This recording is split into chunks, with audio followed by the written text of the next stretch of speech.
oddiygina 20 ming so'mlik rezinkada mashinani egallab polniy hadya qildirmoqchi bo'lishdimi?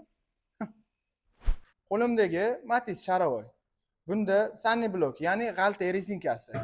Bu g'alta rezinkasini bitta akamiz telefon qilib, mashinam razgom olganda qirsillayapti, burilib turganimda qirsillagan ovoz bor. Nima qilsam yo'qoladi deb shu savolni berishadi. Buni ko'pchilik akalarimiz berishadi. Men ko'plariga shu g'alta rezinkani almashtirishni maslahat beraman. Lekin o'sha telefon qilgan akamizga aytsam, u rezinka zavodskiy quyma bo'ladi, uni almashtirib boshqa quysangiz mashinada har xil noxush holatlar paydo bo'lib qoladi, yamaga tushganda rul olib qochishi paydo bo'lib qoladi deb menga fikr berishdi. Men bu fikrga umuman qo'shilmayman. Sababi bu rezinka hech qanday quyma emas. Buni chiqarib qayta qoqsa bo'ladi. Buni yangisini magazinda sotishadi. Mana o'zlaring ko'rishingiz mumkin. O'zlaringni g'alta rezinkalaringni Sharovoydan chiqarib ko'rsalaring, qorni tomoni yeyilgan bo'ladi.